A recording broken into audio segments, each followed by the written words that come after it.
orang sowan itu, kamu ngaji sama siapa? Sama si A. Pernah nangis gak pas ngajar? Gak pernah. Udah gak terus, gak usah diterusin ngaji orang seperti itu. Hatinya atas ya, wong ora iso nangis ya. Tapi kalau Abu Hasan Asy'adili kebalikan, kamu ngaji sama siapa? Sama si A. Pernah tertawa enggak kalau ngaji? Enggak pernah. Udah, enggak usah ngaji sama orang itu. Orang enggak bisa syukur. Jadi itu manhaj besar. Nah, akhirnya orang-orang kayak kita ini enggak jelas semua. Nangis ya bisa, syukur, guyu ya bisa. Cuma celakanya kalau kita nangis karena tidak punya uang, kalau guyu karena punya uang, itu masalahnya. Tapi kalau wali-wali dulu enggak. Kalau senyum ya karena saking yakin rahmatnya Allah itu wasiat rahmatu. Kalau nangis ya karena takut azabnya Allah. Kalau kita kan enggak, sangat-sangat materialistik. Ini yang membedakan kita. Sebenarnya nangis dan senyum itu satu keharusan karena Allah punya madharul jalal. Ketika Allah dengan sifat keagungannya, maka kita ini cara Jawa serakot bersenyum. Tapi Allah itu kadang sebagai madharul jamal, adanya satu keasikan. Sehingga yang merengut itu yang salah. Makanya dalam ilmu tasawuf, kutub wali itu hanya dua. Allah dengan madharul jalal, dengan Allah yang madharul jamal. Contoh madharul jalal misalnya gini. Ketika Nabi Musa ingin melihat Allah, saking kangennya ingin melihat Allah, Rabbi arini anzur ilaik, ya Allah saya beri hak untuk melihat engkau. Allah dengan jalalnya gini, Allah itu qadim, superior. Tentu gak layak tersentuh barang hadis itu makhluk. Sehingga ketika falam matajalla rabbuhu lil jabali ja'alahu dakka wa kharra Musa sa'iqa. Sehingga enggak levelnya apapun hebatnya nabi ini tetap makhluk, sementara Allah itu qadim. Enggak kuat. Makhluk yang fana ini, yang profan ini enggak kuat. Enggak kuat menampung zat yang qadim, yang superior, sehingga gunung pun hancur. Nabi Musa pingsan. Tapi ketika Allah dengan madharul jamal itu Allah dengan keindahannya, dengan kasih sayangnya, memberi hak makhluknya untuk melihat. Nah di sini ini Allah sering ngendikan wujuhu yauma idzin nadhirah ila rabbiha nadhirah. Nanti ada wajah-wajah yang di surga itu melihat saya, kata Allah. Tapi apakah betul melihat kayak saya melihat dosen, melihat Pak Rektor, melihat teman-teman itu tidak bisa. Karena Allah itu qadim, sehingga meskipun manusia ahlul jannah melihat Allah, tetap Allah ngendikan la tudrikuhul absar wa huwa yudrikul absar. Karena Allah di balik jamalnya ya punya jalal, di balik jalalnya juga punya jalal. Sehingga selalu di Quran itu diulang beberapa kali supaya proporsional. Nah, kenapa ahli sunnah tetap berkeyakinan Allah bisa dilihat? Logikanya begini. Fa inna kulla maujudin yasihu ayyura. Allah itu zat sing nyata-nyata wujud dan punya eksistensi.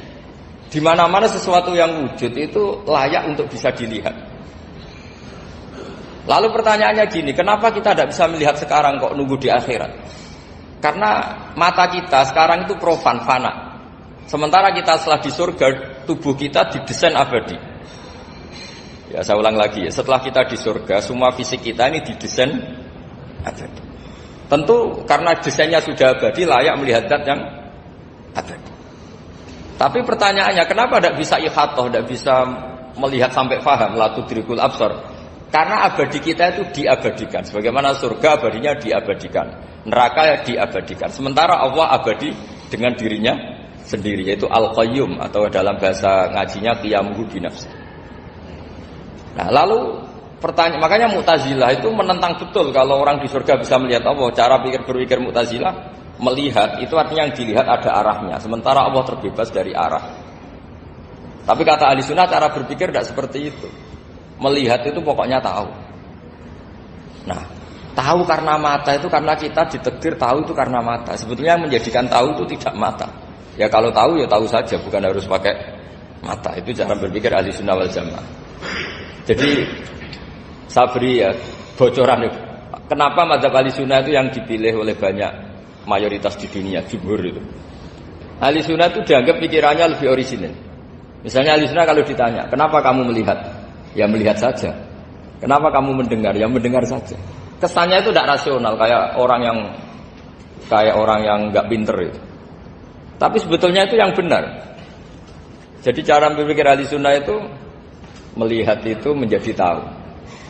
Menjadi tahu itu bisa karena mendengar, bisa karena melihat, bisa karena dikasih tahu. Bisa karena bersentuhan. Sebab itu di Quran itu ada ayat ala ya'lamu man khalaqa, bukankah zat yang menciptakan itu menjadi tahu. Sehingga kenapa Allah itu selalu tahu? Karena Allah yang menciptakan. Kalau kamu tahu karena mata, sekali itu jauh, maka kamu tidak melihat. Atau kamu sekarang buta, kamu tidak melihat. Atau tertutupi barang itu, maka kamu tidak melihat. Tapi kalau kamu tahu karena kamu menciptakan, maka akan melihat terus. Misalnya saya ini tukang batu. Saya ingat betul ketika saya bangun Monas, itu pulpen saya tak tanam di dalam Monas. Saya ingat betul kalau pulpen saya warnanya putih, tak tanam di Monas 2 meter dari pondasi. Setelah saya pulang ke Jogja ditanya, di dalam Monas ada apa? Ada pulpen. Posisinya 2 meter dari pondasi. Kenapa saya tahu? Karena saya yang menciptakan. Nah, karena menciptakan ini sehingga tahu saya akan terus menerus. Tapi kalau tahu karena mata sekali barang itu tertutupi, nggak tahu. Misalnya saya tahu jenengan karena dekat sekali jenengan kemana-mana saya sudah tidak tahu. Tapi kalau saya menaruh sesuatu di tubuh Anda, sehingga kamu kemana-mana tetap tahu bahwa barang itu ada di tubuh. Nanti kalau ada yang protes, tapi bisa saja Gus barang itu dicuri orang kemudian Anda tidak tahu. Yang menjadi tidak tahu karena saya sudah tidak menciptakan suasana itu. Selagi saya yang menciptakan, maka akan tahu terus. Nah, tapi karena Allah ini menciptakan semua yang ada di bumi, maka Allah tahu terus. Sehingga Allah tahu cara bikin kuman. Terus tahu bahwa manusia itu punya kuman, kumannya punya organ, organnya juga punya kuman. Terus gak kebayang. Kamu bayangkan kayak makanya Allah itu kalau cerita sederhana, innallaha la yastahi ayyadriba masalam ma ba'udatan fama fawqaha. Allah itu tidak malu bikin perumpamaan nyamuk, karena nyamuk itu lebih dahsyat timbang gajah. Para pematung itu disuruh bikin gajah masih mampu. Bikinkan patung gajah, mungkin masih sanggup. Tapi kalau tak suruh bikin patung nyamuk, nggak usah bikin hidup, patungnya saja sekecil itu. Padahal nyamuk kecil itu punya organ tubuh. Lalu bikinnya organ tubuh nyamuk itu kayak apa sih? Organnya punya kuman, kumannya punya organ, organnya juga punya kuman. Sehingga orang-orang alim itu baca nyamuk itu lebih jadi ayat Allah ketimbang melihat dinosaurus. Tapi sekarang orang itu nggak tertarik ceritanya. Jadi beda perasaannya orang alim sama orang awam. Kalau orang awam tuh melihat mukjizat kan yang dasar-dasar kayak dinosaurus, gajah, wow gitu. Kalau orang alim nggak, malah melihat nyamuk. Kealiman seperti itu terjaga di umatnya Muhammad, di umatnya Rasulullah Muhammad SAW. Karena ketika umat ini nggak ditunggui para nabi, itu Allah menjamin Muhammad, ulama umatmu nanti punya kemampuan seperti nabi. Tentu tidak dalam keutamaan ya, keutamaan tentu nggak sekelas sama nabi. Kenapa itu terjadi? Karena tadi para nabi ini mewakili sekian karakter. Kalau kita sangat mencintai Indonesia, maka kita akan tegas siapapun yang ingin menghancurkan Indonesia. Itu kira-kira cerminan Nabi Nuh. Kalau kita sangat mencintai Allah, maka kita akan benci sebenci-bencinya sama orang yang mendurhakai Allah. Tapi masalahnya, Allah yang kita cintai itu memaklumatkan diri kalau bersifat ghafur, pengampun. Jika kalau kita terlalu kasar, ini kan yang kita cintai bersifat ghafur kok kita kasar. Di sini Nabi Ibrahim, beliau sangat mangkel sekali sama yang durhaka sama Allah. Tapi mau mangkel gimana? Zat yang mengajarkan itu bersifat ghafur. Maka kita mau tidak mau, makanya ada riwayat mengatakan takhallaku bi akhlaqillah, kamu bertata krama kayak akhlaknya Allah. Akhirnya ya sudah, kita mau apa coba? Kira-kira kalau kamu mencintai seseorang, itu potensinya kan dua, protektif. Ada telepon, itu dari siapa? Cewek atau cowok? Protektif. Itu bukti cinta atau bukti suudon? Kan tidak tahu. Tapi misalnya kamu cinta perempuan terus WA-an sama lelaki gak apa-apa, jalan sama lelaki gak apa-apa, sama masa lalunya pacarnya juga gak apa-apa. Itu cinta apa pembiaran? Kan sama-sama gak jelas. Nah kira-kira mencintai Allah itu kira-kira analoginya seperti itu. Kalau yang satu protektif, Allah harus zat satu-satunya yang disembah, nggak boleh didurhakai, nggak boleh dikhianati, sehingga ini sangat keras sekali. Nah, ini Nabi Nuh. Di sini ada Nabi Ibrahim, karena orang yang zat yang kita cintai bersifat ghafur. Jika kalau kita terlalu tegas, beda dengan sifatnya Allah yang bersifat ghafur. Nah umatnya Nabi seperti itu mulai dulu. Ada yang moderat, ada yang keras, ada yang setengah keras, setengah moderat. Ada yang ngambil sikap bahwa urip mangan turu ngenteni mati. Nah, itu lebih baik itu timbang punya istihad tapi gak jelas, mendingan. Itu ada riwayatnya, suatu saat ibadah akhir umatku terbaik adalah tidur. Maksudnya tidur itu gak ngambil sikap, masyhur itu. Saya beri riwayat yang ada di Bukhari Muslim. Satakunu fitanun al-qa'id fiha khairun al-qa'im wal qa'in fiha khairun al-masi wal masi fiha khairun nas-sa'i. Nanti di akhir zaman itu banyak fitnah, kata Rasulullah. Yang duduk lebih baik ketimbang yang berdiri, yang berdiri lebih baik ketimbang yang jalan, yang jalan biasa lebih baik ketimbang yang jalan bergegas. Man tasarrafa laha tastasrifu. Fitnah itu adalah siapa yang terlibat maka akan semakin parah.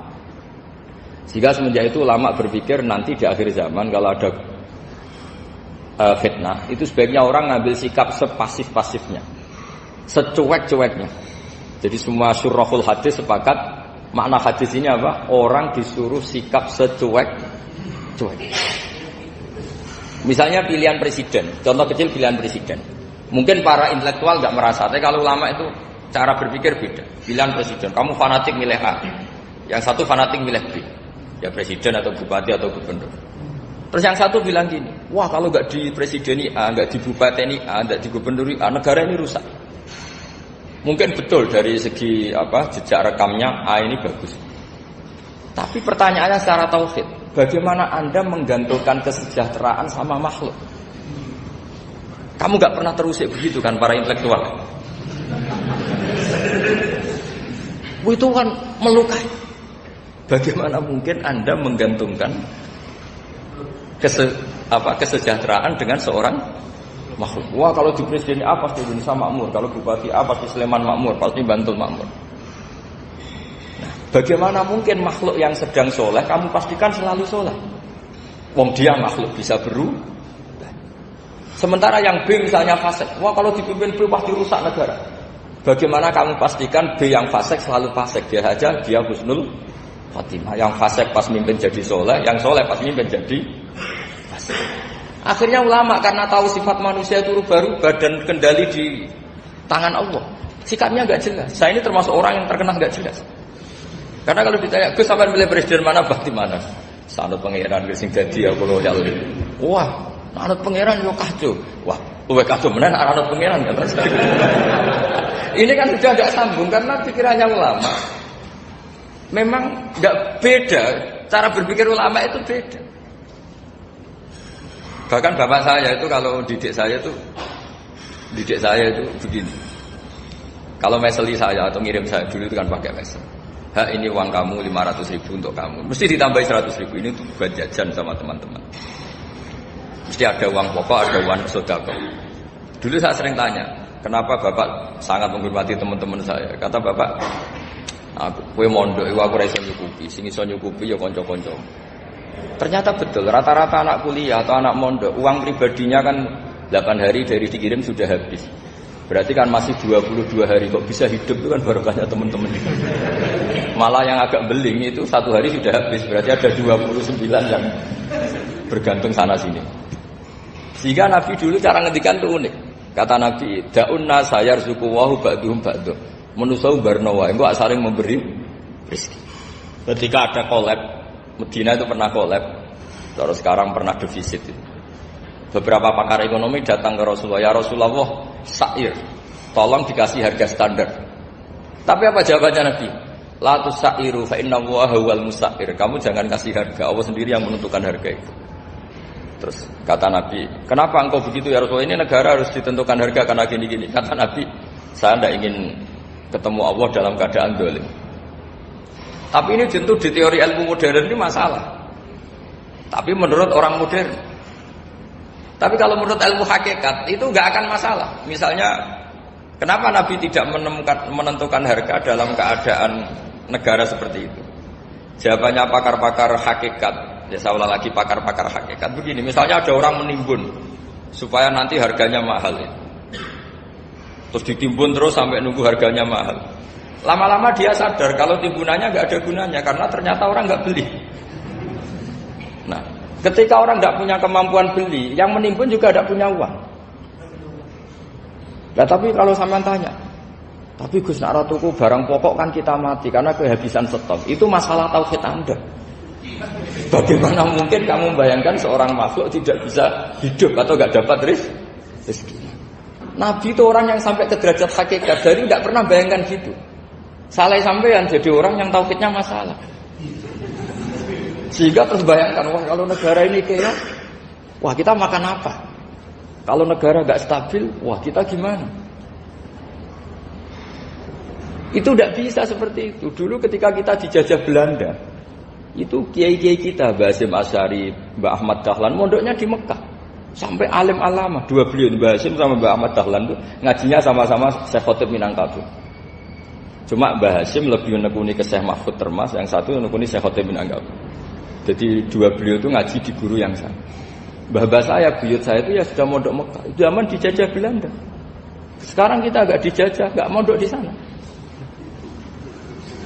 Buyut saya itu zaman itu sudah haji. Buyut kelima saya itu dulu kalau ingin cari tempat yang teduh itu masuk ke gua. Itu masuk gua itu hanya kepalanya saja, kakinya masih di luar. Karena gua di Arab tidak seperti gua di sini. Kalau gua di sini kan orang bisa masuk semua. Kalau gua Arab kan hanya celah-celah batu-batu besar. Sehingga ketika Rasulullah hijrah ke Madinah, singgah di Gua Sur, kata Abu Bakar gimana? Andai kan ada orang kafir di depan gua, kata Abu Bakar gimana? Andai kan mereka melihat kakinya pasti melihat kita. Karena gua di sana itu satu tubuh tidak bisa masuk penuh. Kalau gua di sini kan ada yang mobil saja bisa masuk. Nah itu bahasa ya kalau mau istirahat itu masuk gua, separuh badan di dalam gua, separuhnya masih di luar. Nah sekarang terus kita bilang, wah kalau kita negara tidak stabil kita haji kemana? Dulu zaman dijajah Belanda kita bisa haji. Soal kebahagiaan, nenek moyang pulau jenengan tuh anaknya banyak. Dijajah Belanda, jajah Jepang ya nyatanya anaknya banyak-banyak. Itu kira-kira bahagia apa enggak? Nah, artinya gini, ya tentu kita tidak ingin dijajah itu tentu ya. Tapi kita ini selalu latah. Wah kalau ekonomi jatuh kita makan apa? Kalau kita dijajah kita tidak perlu seperti itu. Rahmatnya Allah Ta'ala itu akan adrokatna. Rahmatnya Allah Ta'ala akan menemukan kita. Apapun kondisi kita, apapun keadaan kita. Ini cara berpikir tauhid. Sehingga Nabi itu tidak pernah bayangkan umatku narata tunggoni piye, ditunggoni Allah. Sehingga masyhur dalam hadis-hadis sahih, la tazalu ta'ifatun min ummati dzahirina 'alal haq la yadurruhum man khadalahum wala man khalafahum wala man nawa'ahum. Selalu di umatku ada kelompok-kelompok yang selalu membela kebenaran dan tidak akan terkalahkan oleh kesesatan di akhir zaman. Kenapa? Cara berpikir orang tauhid itu sederhana begini. Allah menamakan dirinya Al-Hadi, penunjuk jalan. Dan sifat Allah pasti nafidah karena Allah tidak terkalahkan. Sama seperti Allah menyifati dirinya Ar-Razzaq, Ar-Razik yang memberi rezeki. Maka orang segoblok apapun, selumpuh apapun, selemah apapun tetap dapat rezeki. Sama, Allah mensifati dirinya Al-Hadi, memberi petunjuk. Maka zaman serusak apapun orang tetap dapat petunjuk. Sehingga kita tidak perlu khawatir, wah nanti zaman kalau sudah rusak nasib Islam gimana? Ya coba sekarang nasib Islam gimana? Ya baik-baik saja. Dulu ditunggoni wali songo ya banyak orang Islam. Sekarang nggak usah wali songo, ditunggui dosen-dosen yang ngajar aja nunggu digaji. Kiai pidato ya ada yang beri salam tempel. Itu kalau nuruti definisi ikhlas itu tidak ada yang masuk. Tapi meskipun demikian agama juga jalan. Kenapa agama ini jalan? Karena Allah Al-Hadi, penunjuk jalan. Ketika Allah mensifati dirinya penunjuk jalan dan sifatnya Allah pasti nafidah, pasti terjadi. Karena Allah tidak pernah gagal. Sehingga agama ini akan ada terus sampai akhir zaman. Coba Amerika kayak apa Islamofobia? Di Amerika tambah lama tambah banyak Islam, Eropa juga gitu, Australia juga gitu. Andai kan nuruti teori sosial, sudah dunia sudah materialistik kayak gini, orang dohirnya itu akan meninggalkan agama. Nyatanya tidak juga. Saya pernah di Korea seminggu, itu di negara ateis. Itu TKI ke sana tuh nyari uang. Ternyata ya kepikiran bikin masjid, bikin komunitas Islam. Coba siapa yang menggerakkan hati itu? Hanya Allah Subhanahu wa ta'ala. Ya, jadi cara berpikir tauhid saya ulang lagi, saya mohon sekali di pengajian ini saya cerita wajah alani mubarakan aina ma kuntu. Jadi cara berpikir sekian nabi, terus kita punya karakter tertentu, kita milih nabi ini itu sah. Karena ulama ummati ka ambiyai bani Israel. Ulama umatku itu ibarat kayak Nabi Bani Israel. Jadi ada yang milih tadi. Seperti Nabi Isa fokusnya ngurusi orang-orang nakal. Itu juga bagus karena di mana-mana Nabi itu seperti dokter. Tapi Nabi Yahya hanya berkawan sama orang-orang soleh. Kita tahu berkawan orang fasik itu resiko ketularan. Iman pas-pasan wae kancane nang fasik kan taqabbalallahu minna minkum gitu. Wong kamu sendiri tidak sehat-sehat amat berteman orang penyakitan kan bahaya. Tapi kalau kamu sebagai dokter kok hanya berteman orang sehat, lalu kamu penelitiannya gimana? Masa saya dokter spesialis, pernah penelitian, semua orang sehat saya pernah saya teliti. Itu dokter aneh apa enggak? Saya dokter spesialis TBC, spesialis paru-paru. Yang kamu teliti siapa? Semua orang sehat. Pernah meneliti yang sakit? Enggak pernah. Kan ya jadi dokter aneh. Tapi misalnya terus kamu sendiri terus berteman orang penyakitan terus, kan ya rawan tertular. Nah, ini ada dua figur yaitu Nabi Yahya dan Nabi siapa? Ya saya kira demikian.